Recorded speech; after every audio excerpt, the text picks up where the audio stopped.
She had everything money could buy. Private jets, bulletproof limousines, a security team that cost more than most people's homes. Isabella Vreneth, CEO of Quantum Industries, was untouchable. Until the night three masked figures grabbed her outside the Metropolitan Opera House, and all her wealth became worthless in 30 seconds of pure terror. He had nothing left to lose. Rowan Straven, ex-Navy SEAL turned struggling mechanic, was just trying to get home to his teenage daughter when he witnessed something that would change both their lives forever. What happened next in that dark alley wasn't just a rescue. It was the beginning of an impossible partnership that would challenge everything they thought they knew about power, trust, and second chances. Before we jump back in, tell us where you're tuning in from, and if this story touches you, make sure you're subscribed, because tomorrow, I've saved something extra special for you. The champagne flutes clinked, like wind chimes in the marble-columned ballroom of the Grandshire Hotel. Isabella Vreneth stood at the center of it all, draped in midnight blue silk that cost more than most people's annual salary, her presence commanding attention from every corner of the room. At 34, she was the youngest CEO in Quantum Industries' 60-year history. A woman who had transformed a failing tech company into a global powerhouse worth $12 billion. Tonight's charity gala was her territory. 500 of the city's most influential figures had gathered to bid on art pieces and write checks with more zeros than most people saw in a lifetime. Isabella moved through the crowd like a shark through water, elegant, predatory, and absolutely in control. "The Moreau Foundation will receive $2.7 million tonight," whispered her assistant, Vesha Mornell, as she approached with updates on the silent auction. "The board will be thrilled." Isabella nodded, her emerald eyes scanning the room with practiced efficiency. She had built her empire on reading people, on knowing exactly who wanted what and how much they were willing to pay for it. Her company's quantum computing systems powered everything from financial markets to space exploration, and she had personally negotiated every major contract that put them there. But power, Isabella had learned, was a double-edged sword. The higher you climbed, the more people wanted to see you fall. She excused herself from a conversation with the mayor and stepped onto the Va Hotel's private terrace, needing a moment away from the carefully orchestrated chaos inside.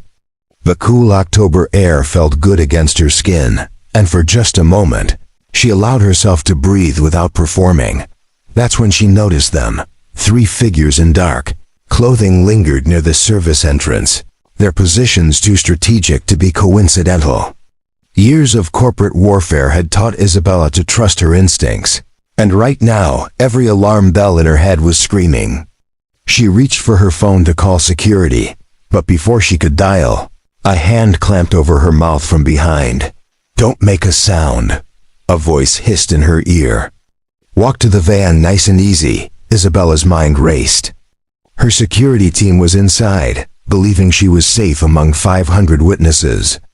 Her bulletproof car was parked in the VIP section, useless now. All her wealth, all her power, all her carefully constructed defenses had just evaporated in 3 seconds. The man holding her was strong, professionally trained. She could smell cigarettes and cheap cologne, could feel the calluses on his hands. This wasn't random. This was planned, precise, and very, very expensive. They forced her down a narrow alley behind the hotel, away from the main street where her security detail waited. The van sat there like a predator, its engine running, back doors open and waiting. Isabella's legs felt like lead, but she forced herself to move, forced herself to think. She had survived hostile takeover attempts, boardroom coups, and assassination attempts on her character. But this was different. This was her life, not just her career, hanging in the balance. "Faster," one of the men growled, shoving her forward.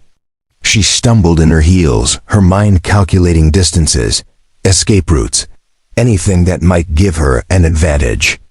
But there were 3 of them, all armed, all clearly experienced. The lead man reached for the van's back doors, And Isabella knew with crystal clarity that once she got inside that vehicle, Isabella Vreneth would cease to exist. She would become a commodity, a negotiating chip, a problem to be solved by someone else's terms. For the first time in her adult life, all her money meant nothing. All her connections were useless. All her carefully built walls had crumbled, leaving her exposed and helpless in a dark alley with three men who saw her as nothing more than a payday. The irony wasn't lost on her. She had spent years acquiring everything she thought would make her untouchable, only to discover that touch was exactly what she needed most. As they reached the van, one of the men spoke into her radio. Package secured. Moving to secondary location. Package. That's what she had become. A thing to be moved, stored, and delivered. Isabella closed her eyes and did something she hadn't done since she was 12 years old and her father had lost the family business to bankruptcy. She prayed. Not to any particular deity, but to the universe itself, to chance, to whatever force might be listening in that moment. She prayed for a miracle. The van doors gaped open, like a mouth ready to swallow her whole. The lead man's hand was on her shoulder, pushing her toward her fate. In 10 seconds, she would be inside. In 10 minutes, she would be gone. 9 seconds, 8 seconds, 7 seconds. And then everything changed. The first call came at 11:47 p.m. Vesha Mornell had been standing by the coat check, wondering why Isabella hadn't returned from her phone call, when she noticed the earpiece worn by the head of security crackling with urgent whispers. The man's face went pale, then rigid with professional focus. "Code black," he murmured into his wrist microphone. "Initiate lockdown protocol." Within minutes, the Grandshire Hotel transformed from an elegant charity gala into a crime scene. Guests were politely but firmly asked to remain in the ballroom while security swept every floor, every room, every possible hiding place. The mayor's security detail coordinated with hotel management. Police sirens wailed in the distance, growing closer, but Isabella Vreneth had vanished. The security footage told a story that made everyone's blood run cold. Cameras showed Isabella stepping onto the terrace at 11:23 p.m. They showed her checking her phone, taking a breath of fresh air, and then nothing. The camera covering the service entrance had been disabled 30 minutes earlier. The alley behind the hotel had been a blind spot by design, meant to preserve the privacy of VIP guests. Detective Lorik Venrith arrived on scene within 20 minutes, his seasoned eyes taking in details that others missed. 23 years on the force had taught him that when billionaires disappeared, it was never simple. Money brought complications, enemies, and motives that ordinary people couldn't fathom. "Any demands yet?"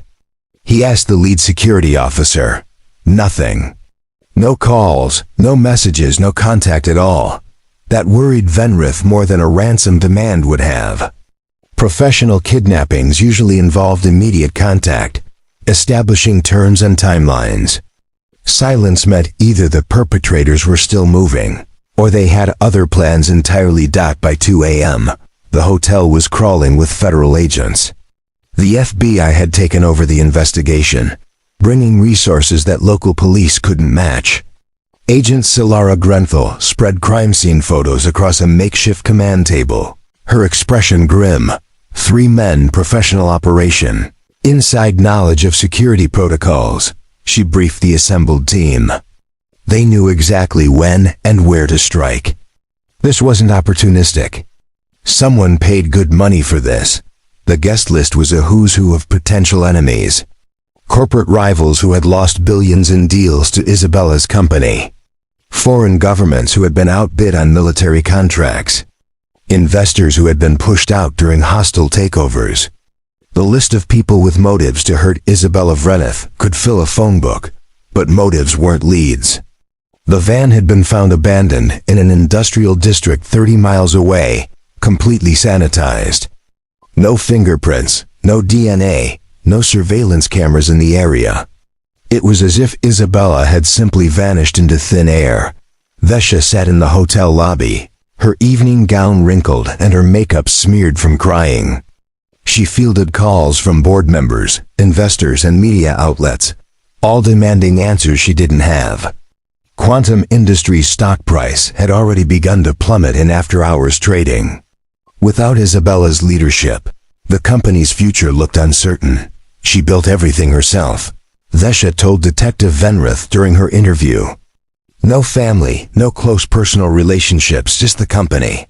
If something happens to her, thousands of people lose their jobs. Entire industries that depend on our technology could collapse. The pressure was immense. The mayor called every hour for updates. The governor's office had issued statements about pursuing all available resources. International business partners were threatening to pull contracts worth hundreds of millions if Isabella wasn't found safe, but the hours ticked by with no progress. Dawn brought no new leads, no breakthrough discoveries, no sudden insights that would crack the case wide open. Isabella Vreneth, one of the most recognizable faces in American business, had simply disappeared. Agent Grenfell studied the timeline obsessively. The kidnapping had taken place during a window of exactly 4 minutes and 37 seconds, between when Isabella stepped onto the terrace and when security noticed her absence. In that narrow slice of time, 3 professionals had executed a plan months in the making. They're not local, she told her partner. This level of precision, this kind of planning, it's military or intelligence grade. We're dealing with people who've done this before. Preparing and narrating this story took us a lot of time. So if you are enjoying it, subscribe to our channel, it means a lot to us. Now back to the story. The search expanded beyond the city limits. Helicopters swept industrial areas and abandoned warehouses. Harbor Patrol checked every boat and shipping container. Roadblocks appeared on major highways, though everyone knew they were probably 12 hours too late. By noon the next day, the story had exploded across every major news network. Tech CEO vanishes at charity gala. Billionaire kidnapped in downtown. Quantum Industries in crisis as leader disappears. The coverage only made things worse. Every conspiracy theorist, amateur detective, and attention-seeking tipster in the country started calling with sightings and insider information. Police lines were flooded with false leads that consumed precious resources and manpower. Meanwhile, Isabella's absence created a power vacuum that her enemies were quick to exploit. Rival companies began poaching her top engineers with lucrative offers. Government contracts worth billions hung in limbo. The board of directors called emergency meetings to discuss succession plans that everyone hoped they'd never need to implement. But the most disturbing development came from the FBI's Behavioral Analysis Unit. Their profile of the kidnappers suggested this wasn't about money. Professional criminals would have made contact by now, establishing their demands and beginning negotiations. The continued silence meant the perpetrators either had other plans for Isabella, or they were already in the process of eliminating the evidence. The clock was ticking, and everyone knew it. In kidnapping cases, the first 48 hours were critical. After that, the chances of finding the victim alive dropped exponentially. As the second day dawned with still no contact from the kidnappers, Agent Grenfell stared at the crime scene photos and made a decision that would haunt her for the rest of her career. Expand the search to include body recovery, she ordered.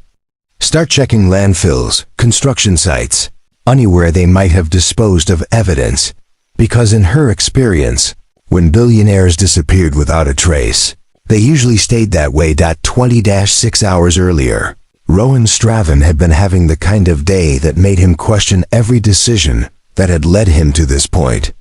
His 1995 Ford pickup had broken down 3 blocks from Westbridge Technical College, where he'd been attending night classes in computer programming. The irony wasn't lost on him. A former Navy SEAL whose job had been to break things was now trying to learn how to fix them, at least digitally. He sat in the truck for 10 minutes, listening to the engine tick as it cooled. before calling his 17-year-old daughter Kellis. "Dead again?" she asked without preamble. "Dead again," he confirmed. "I can get a ride home from study group. Don't worry about picking me up." Rowan smiled despite his frustration. Kellis had inherited her mother's practical nature and her father's stubborn refusal to be defeated by circumstances. She had been 12 when her mother died in a car accident, and in the 5 years since, she had become the most mature person Rowan knew. So he walked 43 minutes through the downtown district, past office buildings where people in expensive suits made more money in a day than he made in a month. He didn't resent them for it, exactly, but he couldn't help noticing the distance between their world and his. The Grandshire Hotel stood like a monument to that distance. Rowan had walked past it dozens of times during his job search, had even applied for a security position there once. They had been polite, but firm in their rejection. His military background was impressive, they said, but they preferred candidates with civilian security experience. He was cutting through the alley, behind the hotel, when he heard voices. Low, urgent, professional. His training kicked in before his conscious mind could process what was happening. In the Navy, you learn to recognize the difference between normal conversation and operational communication. This was operational. Rowan pressed himself against the brick wall and peered around the corner. 3 men in dark clothing surrounded a woman in an evening gown. Even in the dim alley lighting, he could see the fear in her posture, the way her shoulders trembled despite her attempt to appear calm. One of the men was speaking into a radio. "Package secured. Moving to secondary location." Rowan's blood turned to ice. He had heard that phrase before, in briefings about hostage situations and extraction operations. These weren't muggers or opportunistic criminals. These were professionals. His mind calculated options, with the speed that had kept him alive through 3 combat deployments. 3 armed men, 1 hostage, narrow alley with limited escape routes. He was unarmed except for a pocket knife that would be useless against whatever weapons they were carrying. The smart play was to call 911 and hope police arrived in time. The safe play was to be a good witness and provide descriptions later. The logical play was to recognize that he was outnumbered and outgunned. Rowan had never been particularly smart, safe or logical. The woman was being pushed toward a van, its engine running, back doors open. In about 30 seconds, she would disappear forever. He had seen enough intelligence reports to know how these things ended. Professional kidnappings rarely involved ransom negotiations. They involved body disposal. So he moved. 20 years of military training compressed into 10 seconds of controlled violence. The first man never saw him coming, a sleeper hold applied with surgical precision, dropping him silently to the ground.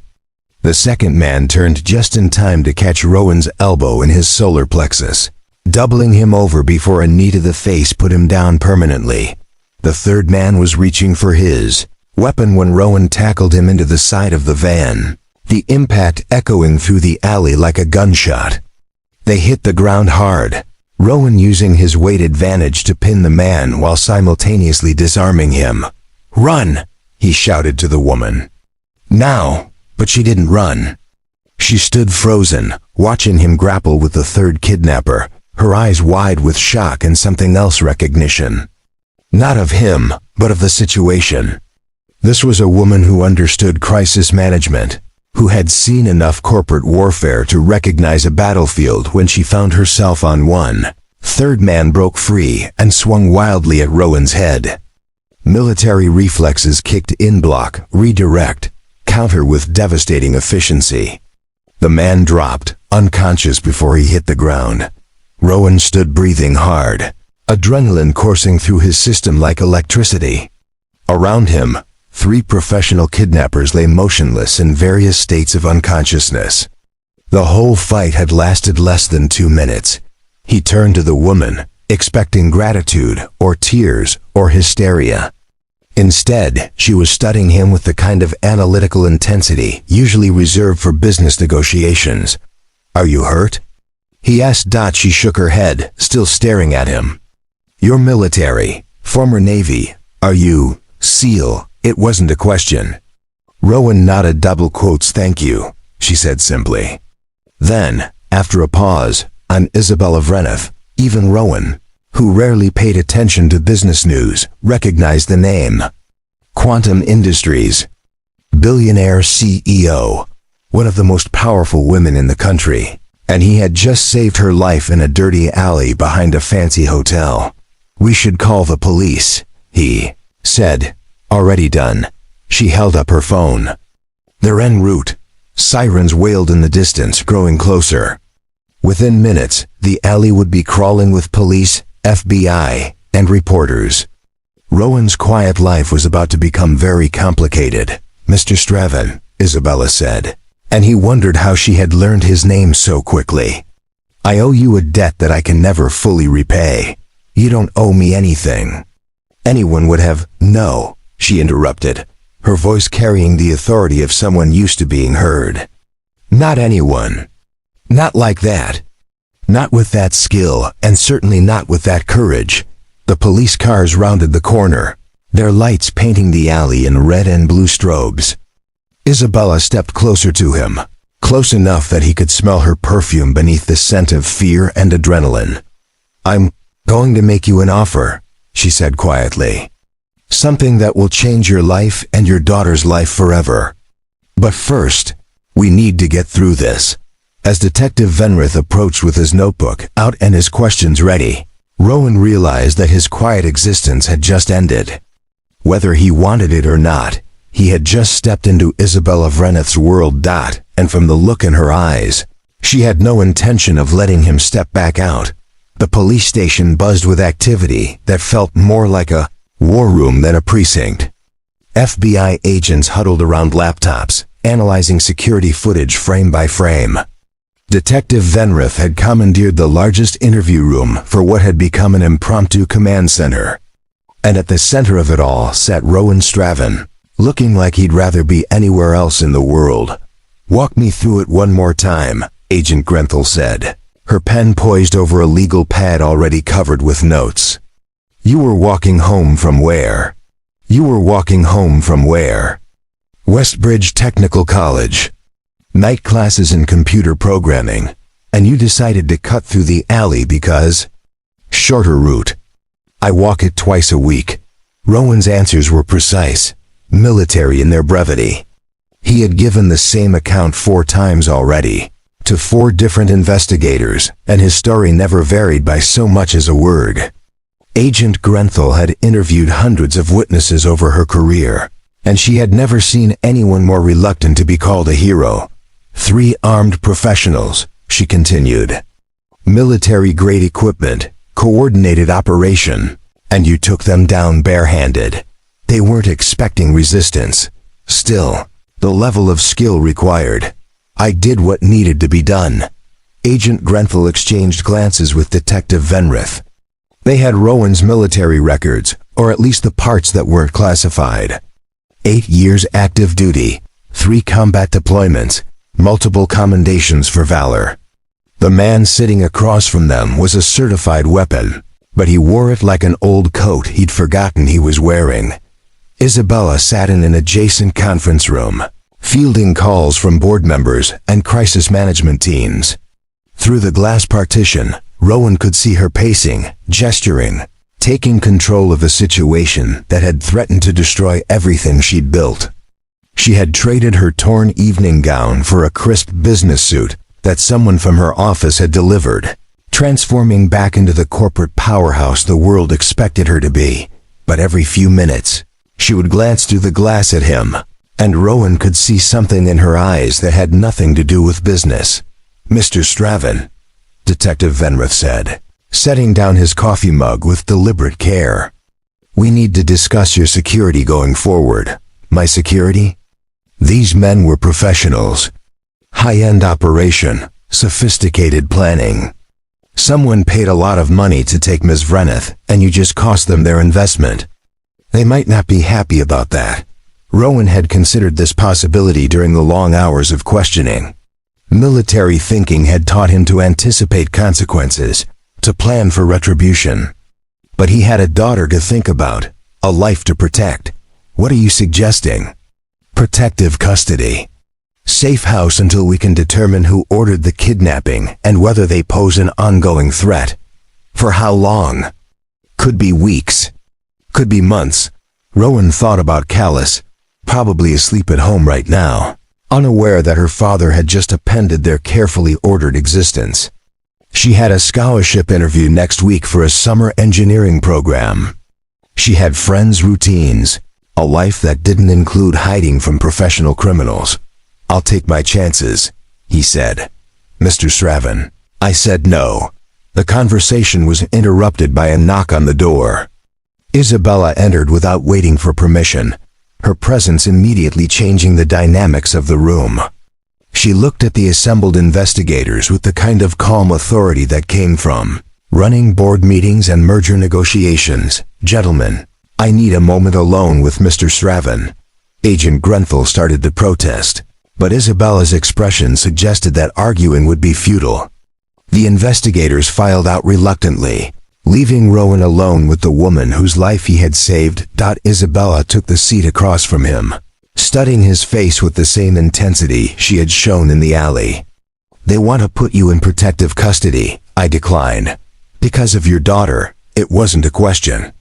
Rowan wondered again how she seemed to know so much about his life. "Among other reasons." Isabella leaned forward, her voice dropping to nearly a whisper. "The men who tried to take me tonight, they're not going to just disappear. Someone paid them, someone with enough resources to hire the best. And now you've interfered with their plans. I understand the risks, do you?" Her eyes flashed. "Because I don't think you understand who you're dealing with. I don't think you comprehend the level of danger you've just invited into your life." Rowan met her gaze steadily. "I've been in danger before, not like this. Not with your daughter's safety on the line." The mention of Callus hit its mark. Rowan's jaw tightened, and for the first time since the questioning began, his military composure cracked slightly. Isabella pressed her advantage. "I want to hire you." "As what?" "Head of personal security. Full-time position, competitive salary, comprehensive benefits package." She paused. "Including protection for your daughter." Rowan was quiet for a long moment. "What kind of salary are we talking about?" 200,000 annually, plus bonuses based on performance. The number hit him like a physical blow. 200,000 was more than he had made in his best year in the Navy, more than he could realistically expect to earn with his current skill set and limited civilian experience. It was college tuition for Callus, a reliable car, a house in a good neighborhood. It was everything he couldn't provide for his daughter on his own. "There would be conditions," Isabella continued. "You would need to relocate. Proper housing would be provided, naturally. Your daughter would attend private school, the best available. She would have opportunities that—" "No," Isabella blinked, clearly not accustomed to being interrupted. "I'm sorry?" I said no. "Mr. Straven, you don't understand what I'm offering. This isn't just a job. It's a complete transformation of your circumstances. Financial security, educational opportunities, a future. At what cost?" Isabella leaned back, her business instincts telling her she was losing control of the negotiation. "What cost?" "You're not offering me a job," Rowan said quietly. "You're offering to buy me. To turn me into another asset in your portfolio, another problem you can solve by writing a check. That's not, isn't it?" His voice remained calm, but there was steel underneath. "Something bad happened to you tonight, and your first instinct is to acquire the solution. To own it, control it, make sure it can't walk away." Isabella's face flushed with anger or embarrassment. Rowan couldn't tell which. "I'm trying to protect you. You're trying to possess me. There's a difference." The room fell silent. Through the glass partition, they could see investigators pretending not to watch their conversation. Isabella stood slowly, smoothing her suit jacket with hands that trembled almost imperceptibly. "Think," About your daughter, she said finally. I am thinking about her. That's why the answer is no. Isabella reached into her purse and pulled out a business card, setting it on the table between them. This offer won't stand forever, Mr. Straven. When you realize what you're walking away from, when the reality of your situation becomes clear, call me. She walked to the door, then paused. And Mr. Straven? Be careful going home tonight. The men who tried to take me are still out there, and now they know who you are. After she left, Rowan sat alone in the interview room, staring at the business card. Isabella Vrentif, Chief Executive Officer, Quantum Industries. Below her name was a personal cell phone number, written in elegant script. He picked up the card, studied it for a moment, then tore it in half. Isabella Vrenif had built her empire on the principle that every problem had a solution, and every solution had a price. In her 12 years as CEO of Quantum Industries, she had never encountered a negotiation she couldn't win, a deal she couldn't close, or a person she couldn't convince to see things her way. Rowan Straven was proving to be an aggravating exception to that rule. She sat in her corner office 60 floors above the city, watching the morning news coverage of her heroic rescue with mounting frustration. Every channel was running the same story. Billionaire CEO saved by mysterious ex-Navy SEAL. Kidnapping plot foiled by chance encounter. Suspect still in custody, but not talking. What none of them mentioned was that her mysterious hero had turned down a life-changing offer without so much as considering it. The board meeting is in 10 minutes, Vesha announced from the doorway. They want to discuss increased security protocols. Isabella nodded absently, her attention focused on the file spread across her desk. She had called in favors from private investigators, corporate security firms, and old contacts in government agencies. What she had learned about Rowan Straven only deepened her frustration. Enlisted in the Navy at 18. Graduated top of his class from basic underwater demolition, SEAL training. Served with distinction in Afghanistan and Iraq. Married his high school sweetheart, had a daughter. Left the service after his wife's death to focus on single parenthood. Currently worked part-time as a maintenance supervisor at a shipping warehouse while attending night school for computer programming. On paper, he was exactly what she had assumed. A man struggling to make ends meet, raising a daughter on his own, facing a future limited by his lack of civilian credentials. The kind of person who should have jumped at the opportunity she offered. But the psychological profile painted a different picture. Multiple commendations for refusing to abandon wounded teammates under fire. A record of turning down promotions that would have taken him away from active duty.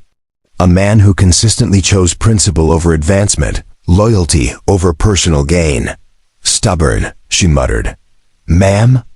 Vesha asked. Nothing. Cancel the board meeting. Reschedule for this afternoon. Isabella had made her decision. If Rowan Straven wouldn't come to her, she would go to him. The address in his file led her to a neighborhood that existed in a different universe from her usual world. Modest houses with small yards, older cars parked on the street, children's bicycles abandoned on sidewalks. It was the kind of place where people actually knew their neighbors' names, where front porches served purposes beyond architectural aesthetics. Rowan's house was a small 2-story structure with peeling paint and a mailbox that leaned slightly to one side. Isabella parked her Mercedes across the street and immediately understood why 3 of her board members had called to express concern about her driving herself anywhere without a security detail. She didn't belong here. Her $1,000 heels clicked awkwardly on the cracked sidewalk. Her designer suit drew stares from a group of teenagers shooting basketball in a nearby driveway. This was Rowan's world, and she was clearly an invader. The front door opened before she could knock. Rowan stood in the doorway wearing jeans and a faded navy t-shirt, his expression unreadable. Ms. Vrenith. Mr. Straven, may I come in? He hesitated, then stepped aside. The interior of the house was clean but sparse, furnished with the practical efficiency of someone who valued function over form. Family photos lined the mantelpiece above a brick fireplace. Rowan in dress uniform, a woman with kind eyes and a warm smile, a young girl growing older in yearly school portraits.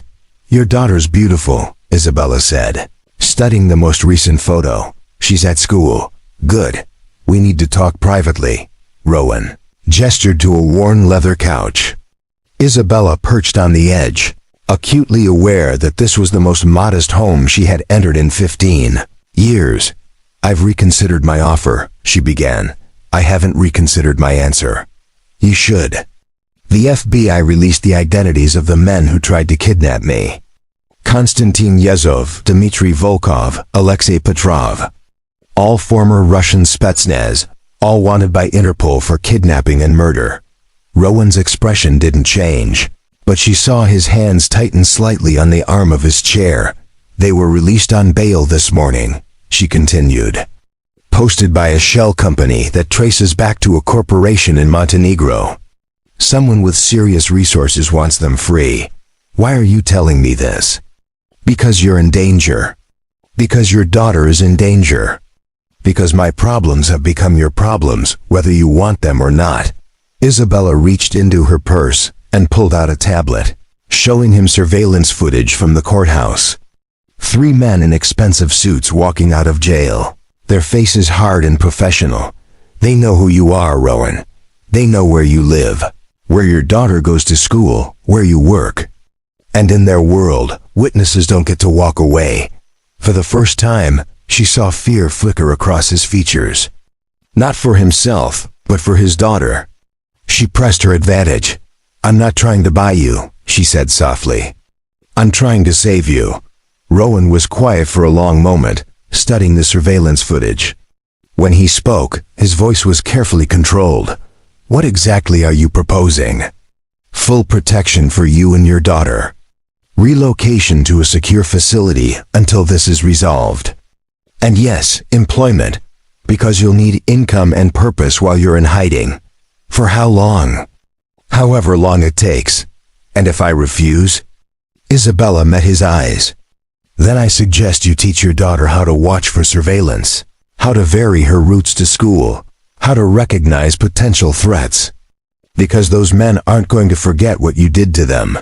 Rowan stood and walked to the window, looking out at the street where Isabella's Mercedes sat like a neon sign announcing her presence. A normal life, Isabella realized, watching him process the impossible choice she was forcing him to make. "You could have sent a representative," he said without turning around. "Could have made this offer through lawyers or security consultants. Why come yourself?" The question caught her off guard. Isabella had been asking herself the same thing during the drive over, and she wasn't entirely comfortable with the answer. "Because this isn't business," she admitted. "What you did for me, what you risked, it was personal. And my response needs to be personal too." Rowan turned to face her. "You don't owe me anything." "Yes, I do. Those men would have killed me. And you stopped them knowing it would put you and your daughter at risk. That's not a debt I can repay with money. Then how do you repay it?" Isabella stood, smoothing her skirt with hands that shook slightly. "By making sure you don't regret saving my life." As she reached the door, Rowan's voice stopped her. "Ms. Vreneth." She turned. "If I agree to this, if I take your offer, I want your word that my daughter's safety comes first. Before your company, before your security, before everything else." Isabella nodded. "You have it, and I want to meet your head of security, review all protection protocols, approve all arrangements before we make any moves." "Agreed. And if at any point I decide this isn't working, if I want out, you let us go. No contracts, no obligations, no consequences." Isabella hesitated. Once Rowan entered her world, extraction would be complicated and dangerous. But she could see from his expression that this was non-negotiable. "You have my word." Rowan walked to the mantelpiece and picked up the most recent photo of his daughter. studying it with the expression of a man memorizing something precious before putting it away. When do we start?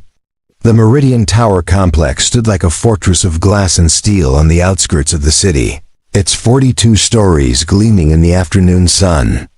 Unlike the urban chaos of downtown, this was a planned community of luxury condominiums, corporate offices, and high-end retail spaces, all surrounded by landscaped grounds and discreet security checkpoints.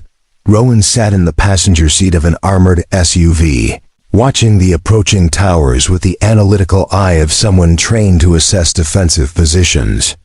The complex was impressive from a security standpoint. Limited access points, clear sight lines, multiple layers of protection between the outside world and the residential floors. "Top floor is yours," Isabella said from beside him, following his gaze. "3 bedrooms, full kitchen, private elevator access. Your daughter will have her own space, and there's a study area for homework. What about school? Ashford Academy has agreed to accept her as a transfer student. It's only 20 minutes from here, and they have an excellent computer science program." Rowan turned to study Isabella's profile. In the 3 days since he had agreed to her protection arrangement, she had orchestrated his entire life transition with the efficiency of a military operation. His house was being watched by private security. His belongings were being packed and moved by a discreet service. Even his night school transcripts were being transferred to a program closer to Meridian Tower. "You move fast," he observed. "When people's lives are at stake, delay equals danger." The SUV pulled up to a private entrance where 2 men in expensive suits waited beside a service elevator. Isabella's head of security, Marcus Tharvin, was a former Secret Service agent whose calm professionalism reminded Rowan of his old commanding officers. His partner, Calvin Drovic, had FBI credentials and the hyper-vigilant posture of someone who trusted no one completely. "Perimeter is secure," Tharvin reported as they exited the vehicle. "Surveillance teams are in position, and we've run background checks on all building staff who might have access to the residential floors." Isabella nodded briskly. "Any word from Agent Grenthal about our Russian friends?" "Still out on bail. Their lawyers filed motions to have the charges reduced to simple assault. Apparently, they're claiming the kidnapping was actually a case of mistaken identity." Rowan felt his jaw tighten. "Mistaken identity? Rich men with good lawyers," Drovic said with disgust. "They'll claim they thought Ms. Vreneth was someone else, that the whole thing was a misunderstanding. Without evidence of premeditation or conspiracy, the DI might have trouble making the serious charges stick." The elevator ride to the 40th floor was silent, each person lost in their own thoughts. When the doors opened, Rowan found himself in a foyer that was larger than his living room at home. Floor-to-ceiling windows offered panoramic views of the city, and the furniture looked like it belonged in a museum rather than someone's home. "This is temporary," Isabella said, perhaps sensing his discomfort. "Until we can determine the scope of the threat against us." That double quotes us. Rowan noticed the pronoun choice, but didn't comment. Instead, he walked to the windows and studied the view, automatically cataloging escape routes and potential sniper positions. "Force of habit," he said when he realized Isabella was watching him. "Good habits. That's why you're here." Tharvin cleared his throat. "If I may, sir, I'd like to review our security protocols with you. Your military background means you understand threat assessment better than most civilians." For the next hour, they discussed contingencies and procedures with the thoroughness of a military briefing. Rowan found himself impressed by the level of planning Isabella's team had implemented. Every detail had been considered, from emergency evacuation routes to communication protocols in case of separation. "What about my daughter?" Rowan asked. "What happens when she's at school, with friends, living her life?" "Discreet protection," Isabella replied. "She never see them, never know they're there, but trained professionals will be watching." "For how long?" "However long it takes." However long it takes. The answer was unsatisfying, but Rowan understood the reality of their situation. Professional criminals didn't operate on convenient timelines, and Isabella's wealth made her a permanent target for people who saw kidnapping as a lucrative business model. That evening, Callis arrived with 2 suitcases and the bewildered expression of a teenager whose life had just been upended without explanation. Rowan had told her only that his involvement in stopping the crime had created security concerns, and that they needed to stay somewhere safe until the situation was resolved. "This is temporary," he assured her as she explored the apartment's multiple bedrooms. "Dad, this place probably costs more per month than you make in a year. It's not about money. It's about safety." Callis paused in front of the living room windows, staring out at the glittering cityscape below. At 17, she had inherited her father's analytical nature and her mother's intuitive understanding of people. She could sense the weight of things left unsaid. "The woman whose life you saved," she said without turning around. "She's not just grateful, is she?" The question caught Rowan off guard. "What do you mean?" "I mean, normal people say thank you and move on with their lives. They don't relocate their rescuer to a luxury apartment and hire professional bodyguards." She turned to face him. "So either the threat is a lot worse than you're telling me, or there's something else going on." Before Rowan could answer, there was a soft knock at the door. He checked the security monitor and saw Isabella standing in the hallway, no longer wearing her business suit. Instead, she had on jeans and a simple sweater, looking younger and somehow more vulnerable than he had seen her before. "Ms. Vreneth," he said, opening the door. "Isabella, please. And I hope you don't mind the intrusion, but I wanted to check on your settling in." Her eyes moved past him to where Callis stood in the living room. "And I wanted to meet your daughter properly." Callis approached with the polite wariness of a teenager meeting an adult whose importance she could sense but not quite understand. "You must be Isabella. Dad told me what happened. Some of what happened," Isabella replied with a slight smile. "Your father is modest about his heroics." They talked for nearly an hour, and Rowan found himself watching Isabella with growing surprise. Away from boardrooms and business negotiations, she was different. Still intelligent and commanding, but warmer, more natural. She asked Callis about her interests, her school plans, her goals, with the genuine curiosity of someone who actually cared about the answers. When Isabella finally left, Callis turned to her father with an expression he couldn't quite read. "She's not what I expected," she said. "What did you expect?" "Someone colder, more corporate. Someone who saw people as assets instead of individuals." Callis paused. "But she looks at you like you matter. Not like an employee or a business arrangement, but like a person she actually cares about."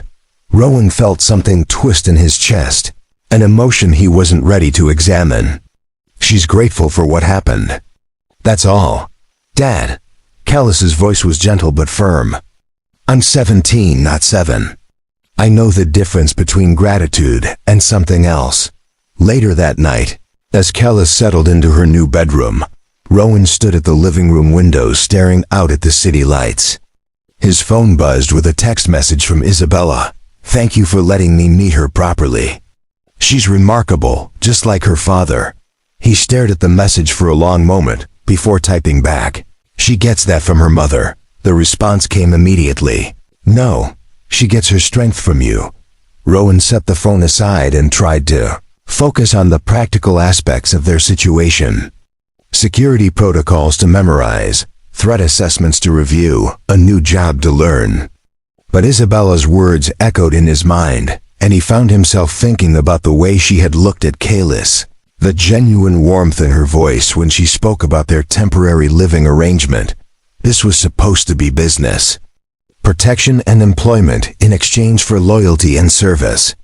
But somewhere in the space between professional obligation and personal gratitude, something else was growing, something that made their temporary arrangement feel increasingly permanent, and their professional relationship seem like a foundation for something much more complicated. 3 weeks into their new arrangement, Rowan had established a routine, that balanced his security duties with the surreal luxury of their temporary life.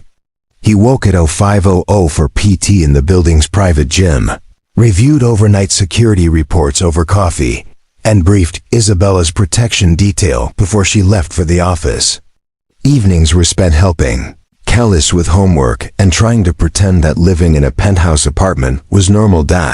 It was during one of these evening homework sessions that everything changed. Isabella had arrived home later than usual, her typically immaculate appearance showing signs of strain. Her jacket was wrinkled, her hair slightly disheveled, and there was a tightness around her eyes that spoke of difficult decisions and long meetings. Hostile takeover attempt, she explained when Rowan asked if everything was all right.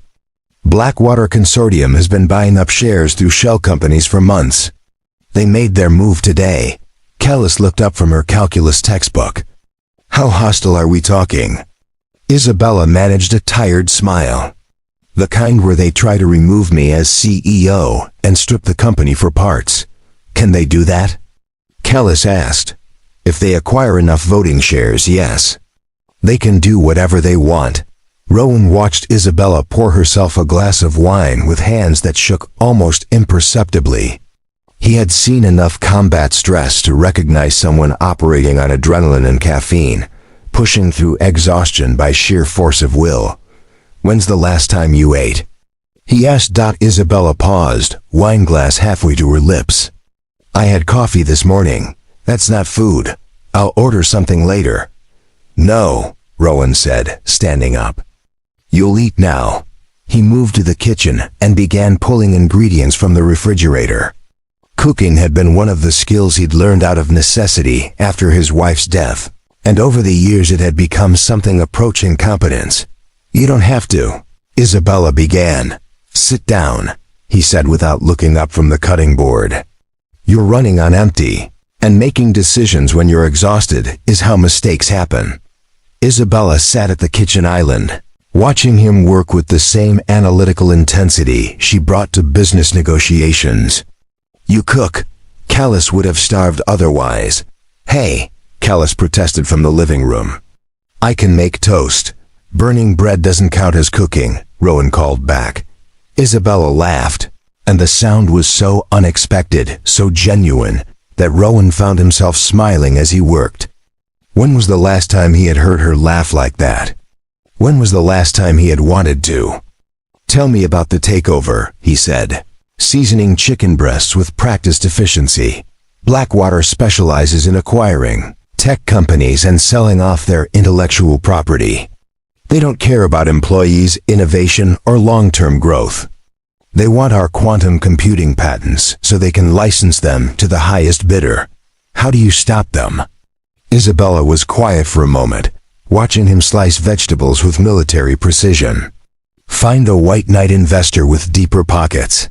Convince the board that fighting is worth the cost. Or find some other way to make the company too expensive to acquire. Other way? Poison pill strategies, golden parachutes, regulatory challenges. She sighed. All legal, all expensive, and all potentially destructive to the company's long-term health. Rowan set a plate in front of her, and Isabella stared at it with surprise. Grilled chicken with herbs, roasted vegetables, and wild rice that actually looked like something from a restaurant. Where did you learn to cook like this? YouTube and desperation. She took a bite and her eyes widened. This is incredible. It's chicken and vegetables. It's perfect. They ate in comfortable silence, the stress of the day gradually easing from Isabella's posture. Kellis joined them, abandoning her homework to hear about corporate warfare from someone who actually fought those battles. What happens to the employees if Blackwater succeeds? Kellis asked. Mass layoffs, Isabella replied. They'll keep maybe 20% of the current workforce, mostly engineers and sales staff. Everyone else becomes redundant. That's horrible. That's business. Rowan watched Isabella's expression as she spoke about her employees, saw the weight of responsibility she carried for thousands of families who depended on the company for their livelihoods. It was the same expression he had seen on the faces of military commanders who knew their decisions would determine who came home and who didn't. After dinner, Callis retreated to her room to finish homework, leaving Rowan and Isabella alone with their coffee and the awkward intimacy of shared vulnerability. "I didn't thank you," Isabella said quietly. "For dinner? For staying? For bringing Callis here? For disrupting your life to accommodate my problems?" She paused. "For caring about more than just the paycheck." Rowan was quiet for a moment. "Is that what you think this is about? Money, isn't it? If it was about money, I would have taken your first offer. 200,000 would have solved a lot of problems." Isabella studied his face. "Then what is it about? Then what is it about?" The question hung in the air between them, loaded with implications neither of them was ready to address directly. Rowan could have given her a dozen safe answers. Duty, protection, professional obligation. Instead, he found himself speaking the truth he hadn't fully acknowledged until that moment. "It's about not wanting to see you hurt again." Isabella's breath caught. "Rowan, in the alley that night when those men grabbed you, you weren't a CEO or a billionaire or a business mogul. You were just someone who needed help." He met her eyes. "That's who I'm protecting. Not the company, not the empire, just the person." The silence stretched between them, heavy with unspoken possibilities. Isabella reached across the table and placed her hand over his, her touch warm and surprisingly gentle. "I haven't had someone care about just the person in a very long time," she whispered. "That's not my fault." She laughed softly. "No, it's not. But it makes this complicated. This?" Isabella gestured at the space between them. "Whatever this is becoming."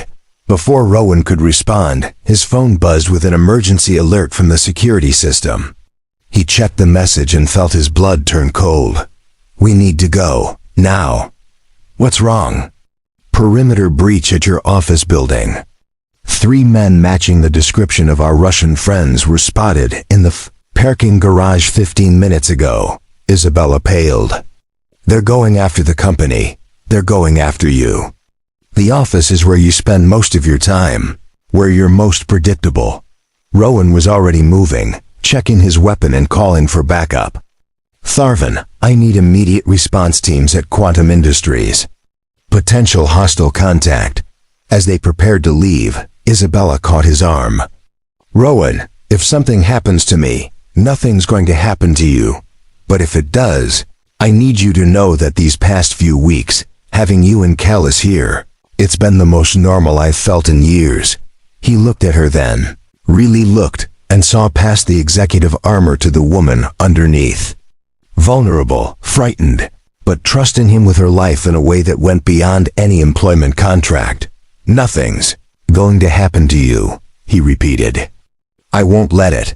But as they descended toward the parking garage and the waiting security team, Rowan couldn't shake the feeling that their peaceful interlude was ending, and that whatever came next would test both their professional arrangement and the growing personal connection neither of them was ready to name. The attack came at 2:47 a.m. on a Tuesday, swift and professional, and designed to send a message that no amount of security could guarantee safety. Rowan woke to the sound of his phone buzzing with urgent alerts from the building security system. Before he was fully conscious, military training had him reaching for the weapon he kept in the nightstand drawer, his mind automatically shifting into combat mode. "Callis," he called quietly, moving toward her bedroom. "Wake up. We need to move." His daughter was already sitting up in bed, alert and frightened. "What's happening?" "Security breach. Get dressed, grab your go bag. Meet me in the hallway in 60 seconds. They had practiced this scenario multiple times, but Rowan had hoped they would never need to implement it. As Callis quickly gathered her emergency supplies, he moved to Isabella's suite and found her already awake, standing by the window in a silk robe, her phone pressed to her ear. "I don't care what it costs," she was saying. I want every available security contractor in the city protecting our people. Rowan approached carefully, not wanting to startle her. Isabella, we need to go. She turned, and he saw something in her expression that made his stomach clench with dread. They didn't come here, she said quietly. They went after the company. What do you mean? Quantum Industries. Someone set off explosive devices in 3 different locations simultaneously. The server rooms, the research lab, and the executive conference room. Her voice was eerily calm, the kind of calm that preceded either complete breakdown or dangerous action. Preliminary estimates suggest the damage will cost somewhere between $50 and $100 million to repair. Rowan felt the pieces clicking together in his mind. This wasn't random destruction. This was strategic. Blackwater Consortium issued a statement 20 minutes ago. They're concerned about the company's ability to maintain security protocols and protect valuable intellectual property. They're calling for an emergency board meeting to discuss leadership changes. The takeover. They orchestrated this. Paid our Russian friends to create exactly the kind of crisis that would justify removing me as CEO. Isabella's hands clenched into fists. They're using my own security concerns against me. Marcus Tharvin appeared in the doorway, his expression grim. Ma'am, we need to relocate immediately. Intelligence suggests this was phase 1 of a coordinated operation. Phase 1 of what? Rowan asked. The building security team found evidence of surveillance equipment installed in the parking garage. Someone's been monitoring our movements for weeks, learning our patterns. Tharvin's voice was tight with professional anger. They know when you come and go, what routes you take, how our security operates. Isabella moved to her bedroom to dress, her movements sharp and efficient. When she emerged 5 minutes later in dark jeans and a tactical jacket, she looked like someone preparing for war. Where are we going? Kellis asked as they gathered in the foyer. Safe house in the mountains, Tharvin replied. Completely off-grid, no electronic signatures, no predictable access patterns. As they waited for the armored vehicles to arrive, Isabella pulled Rowan aside. I need you to know that this isn't what I intended when I asked you to work for me. What do you mean? I meant to protect you and Kalis, not drag you deeper into my war. Her voice was quiet but intense. Blackwater isn't just trying to acquire my company. They're trying to destroy everything I've built, everyone who matters to me, including us. Especially you. They know that taking you away from me weakens my position, makes me more vulnerable to pressure. Rowan understood immediately. By accepting Isabella's protection, he had made himself a target. By growing closer to her, he had become a weapon that could be used against her. We can leave, he said. Take Kellis somewhere safe. Let you handle this business problem without worrying about us. Isabella's response was immediate and fierce. No, Isabella, no, she repeated. I won't let them drive you away. I won't let them take away the only good thing that's happened to me in years. The admission hung between them, raw and honest. Before Rowan could respond, Tharvin signaled that their vehicles had arrived. The safe house was a fortified cabin nestled in dense woods 2 hours outside the city. Solar panels provided off-grid power, satellite dishes maintained encrypted communications, and motion sensors created an invisible perimeter around the property. It was the kind of place where people disappeared when they needed to become ghosts. For 3 days, they lived in a state of suspended animation. Isabella conducted business through encrypted video calls, coordinating legal challenges to Blackwater's takeover attempt while managing the crisis at her damaged facilities. Rowan maintained security protocols and tried to keep Kellis occupied with online classes and books, but the isolation and constant threat assessment was wearing on everyone. I'm tired of being afraid, Kellis announced on their 4th evening, looking up from her laptop where she had been working on college application essays. I'm tired of living like we're criminals hiding from the law. Isabella paused in her review of legal documents. I know this is hard. It's not hard, it's insane, Kellis continued.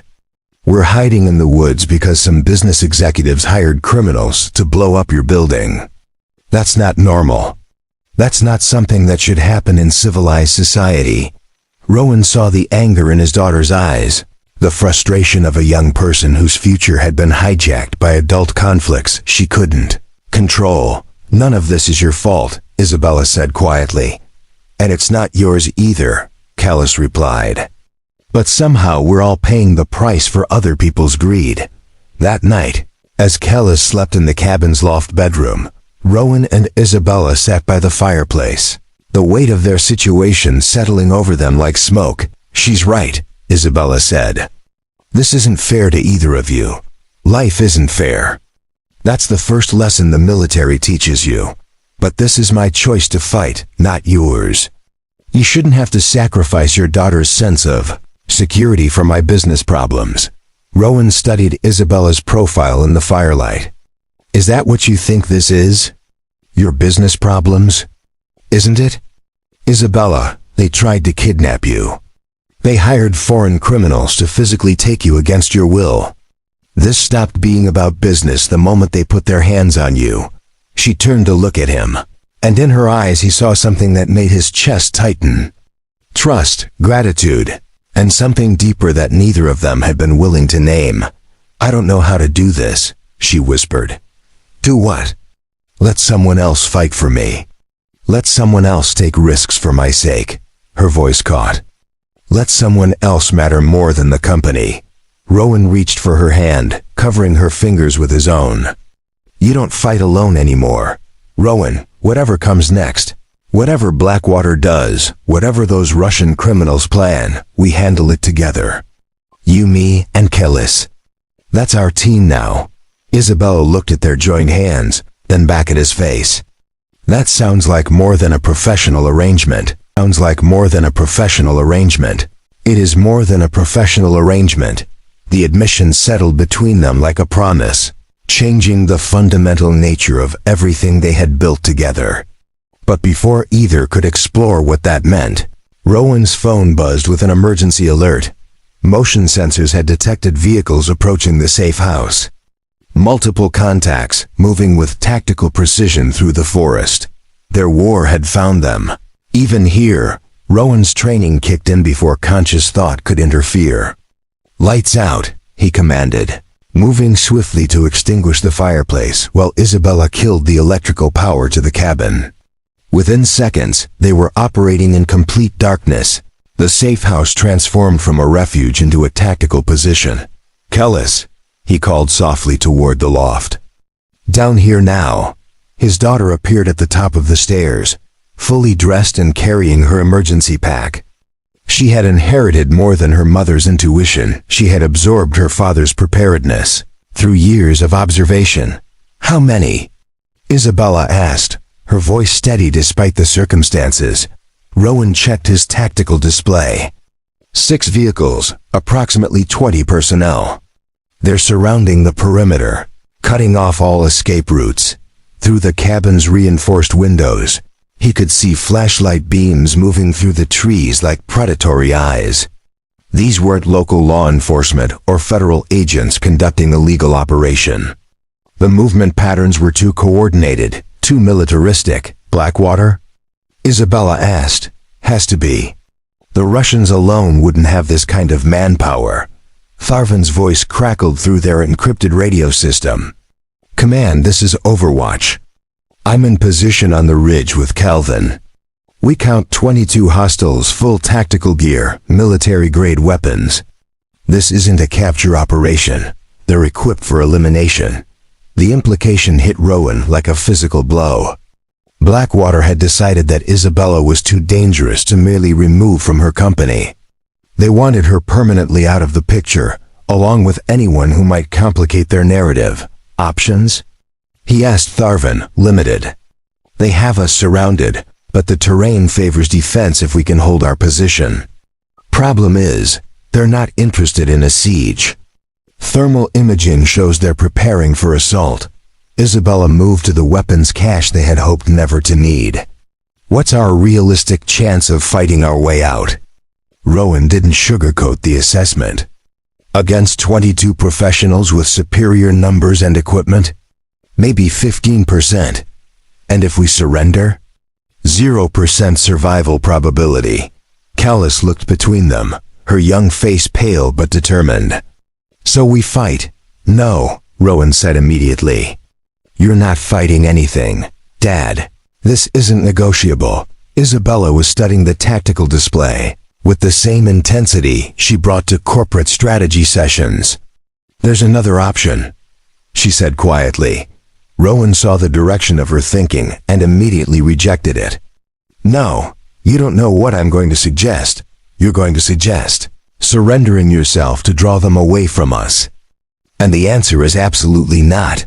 Isabella's smile was sad but determined. It's the only logical solution. They want me, not you or Callus. If I walk out there, they'll take me and leave you alone. They'll kill you, maybe, but they'll definitely kill all of us if we stay here. Callus stepped forward, her voice cutting through their argument. What if there was a fourth option? Both adults turned to her. What kind of fourth option? Rowan asked. What if they couldn't find us? Isabella frowned. We're surrounded, Callus. There's nowhere to go. Actually, there is. Callus moved to her laptop and pulled up what looked like building schematics. I've been studying the cabin's construction while we've been here. This place was built during the Cold War as a government safe house. It has features that aren't on any current blueprints. She highlighted a section of the cabin's foundation. Underground tunnel system, designed for emergency evacuation. The entrance is hidden behind the root cellar, and it connects to a cave system that exits about 2 miles from here. Rowan stared at his daughter with a mixture of pride and terror. How did you discover this? I hack things for fun, remember? I pulled the original construction documents from an archived government database. She looked between them. The tunnel's been sealed for decades, but I think we could break through. Isabella was already moving toward the root cellar. Show me.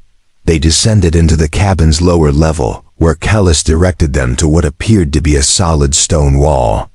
But closer inspection revealed hairline cracks that suggested a hidden door. It opens from this side, Callus explained, pointing to a section where the mortar was slightly different in color. But once we're through, we need to reseal it somehow. I can handle that, Rowan said, examining the mechanism. But this tunnel hasn't been used in 40 years. We don't know if it's stable, if it's flooded, or if it even connects to anything useful. We know staying here means dying, Isabella replied. The decision was made for them by the sound of approaching footsteps on the cabin's front porch. Through the ceiling, they could hear voices coordinating a breach operation. Rowan worked frantically to open the tunnel entrance while Isabella gathered essential supplies. Within minutes, they had created an opening large enough for a person to crawl through. You first, he told Callus.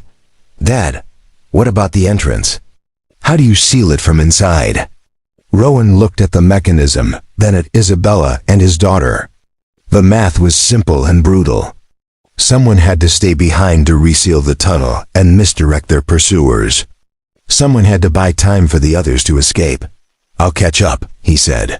No, Isabella said immediately. If anyone stays, it should be me. They want me, not you. And if anyone's qualified to evade pursuit and survive in hostile territory, it's me. Rowan's voice was calm but final. Get Callus to safety. That's an order. Callus grabbed his arm. Dad, don't do this. I'm not doing anything except giving you both a head start. He kissed his daughter's forehead. I'll find you. I promise. Isabella stepped close to him, her eyes bright with unshed tears. Rowan, take care of her, he interrupted. And when this is over, when Blackwater is destroyed and those Russian criminals are in prison, find me. Where? You'll know where. The sound of breaking glass from upstairs ended their conversation. Rowan pushed them toward the tunnel entrance, sealing the opening behind them as the first tactical team breached the main floor above. As He prepared to face 22 professional killers with nothing but his training and the fierce determination to protect the two people who had become his entire world. Rowan Straven realized that some sacrifices weren't about dying for someone. Sometimes they were about living long enough to fight your way back to them. 10 months later, Rowan stood in the gleaming lobby of the newly rebuilt Quantum Industries headquarters, watching Isabella address a crowd of investors, employees, and media representatives. The woman at the podium bore little resemblance to the terrified victim he had rescued from a dark alley, or even the exhausted executive who had cooked dinner with him in a luxury apartment. Isabella commanded the room with quiet confidence, her voice steady as she announced the formation of the Straven Foundation for Corporate Security Reform. Too many companies today operate without adequate protection for their employees and stakeholders, she said, her eyes finding his in the crowd. Too many criminals believe that corporate warfare justifies violence against innocent people. The Straven Foundation will provide security consulting, threat assessment, and protection services to businesses that cannot afford their own comprehensive safety programs. The name choice still surprised him. When Isabella had first proposed honoring him that way, Rowan had argued for something more generic, less personal. But she had been adamant that the foundation carry his name, and eventually he understood why that the night at the safe house had changed everything, not just for their relationship, but for how Isabella viewed the intersection of business and personal responsibility. Rowan's survival of that confrontation had been equal parts military training, tactical thinking, and pure stubborn refusal to die before seeing his daughter and Isabella again. The details were classified now, part of an ongoing federal investigation into Blackwater Consortium's criminal conspiracy. But the outcome was public record: 22 mercenaries arrested, Blackwater's leadership facing federal charges, and Isabella's company stronger than ever. The tunnel system that Kellis had discovered had indeed connected to a cave network, allowing Isabella and his daughter to emerge 2 miles away, where Tharvin and Calvin were waiting with backup. By the time FBI tactical teams had surrounded the safe house, Rowan had already neutralized 6 attackers and was using the cabin's defensive advantages to hold off the rest. He turned a potential massacre into a tactical nightmare for them, Agent Grenthal had explained during the debriefing. Professional criminals expect easy targets, not a one-man army with nothing to lose. But Rowan knew the truth was simpler than that. He had found something worth fighting for, something worth surviving for, and that had made all the difference. The Foundation's first initiative, Isabella continued from the podium, will be providing free security assessments to technology startups and small businesses in underserved communities. Because innovation shouldn't require choosing between growth and safety. Kellis nudged him with her elbow. She's really doing this, isn't she? Apparently so. His daughter was a freshman at MIT now, studying computer science with a focus on cybersecurity. Her discovery of the tunnel system had been the beginning of a fascination with hidden networks and protective systems. She spent her weekends consulting for the Foundation, helping design digital security protocols that complemented their physical protection services. "Dad," she said quietly, "when are you going to ask her?" Rowan glanced at his daughter, then back at Isabella. "Ask her what?" "Don't play dumb. You've been carrying that ring around for 3 weeks." The ring was indeed in his jacket pocket, a simple platinum band with a small diamond that had cost him most of his savings from the past 6 months. He had been waiting for the right moment, the perfect opportunity, the ideal circumstances. "Maybe after the press conference," he said. "Maybe. You should stop overthinking it." Isabella concluded her presentation to enthusiastic applause, fielding questions about funding, implementation timelines, and partnership opportunities. But through it all, her eyes kept returning to Rowan, and he could see something in her expression that had nothing to do with business. Later, as the crowd dispersed and the media packed up their equipment, Isabella found Rowan on the building's rooftop garden. The space had been redesigned since the bombing, transformed into a memorial garden for the 3 security guards who had died protecting the building that night. Nervous? He asked. Terrified, she admitted. Starting a foundation is almost as scary as running from mercenaries through underground tunnels. Almost. She laughed, moving to stand beside him at the railing overlooking the city. Sometimes I can't believe this is real. 6 months ago, I was so focused on protecting what I had built that I nearly lost everything. Now I'm giving away millions to help other people protect what they're building. You're not giving it away. You're investing in something bigger. Isabella turned to study his profile. Is that what you think this is? An investment? I think this is you becoming the person you were always meant to be. The words hung between them, heavy with meaning. Isabella reached for his hand, their fingers intertwining with the easy familiarity of 2 people who had learned to trust each other. Completely. Rowan, she said softly, I need to tell you something. What? I love you. Not because you saved my life, not because you protected my company, but because you saw something in me worth saving when I couldn't see it. Myself. Rowan felt the ring box pressing against his ribs through his jacket pocket. All his careful planning, all his waiting for the perfect moment, suddenly seemed ridiculous. Isabella, he said, turning to face her fully. Yes? Instead of retrieving the ring, instead of dropping to one knee, instead of delivering the speech he had practiced, Rowan simply cupped her face in his hands and spoke the truth. Marry me. Her smile was radiant, transformative, the kind of smile that made everything else fade into background noise. Yes, just like that. Just like that. As they kissed overlooking the city they had both learned to call home, Rowan reflected on the strange journey that had brought them together. A random act of violence had introduced them, mutual necessity had bound them, and shared adversity had forged them into something unbreakable. But it was love, quiet and steady and earned through 1,000 small choices, that would sustain them for whatever came next. The Straven Foundation would go on to protect hundreds of businesses and thousands of employees over the coming years. Isabella would transform from a corporate titan into a philanthropist whose work saved lives on a scale that dwarfed her previous achievements. And Rowan would continue doing what he had always done, protecting the people who mattered, one life at a time. Because sometimes the greatest legacy isn't what you build for yourself, but what you build for others to inherit. Up next, you've got 2 more standout stories right on your screen. If this one hit the mark, you won't want to pass these up. Just click and check them out. And don't forget to subscribe and turn on the notification bell so you don't miss any upload from us.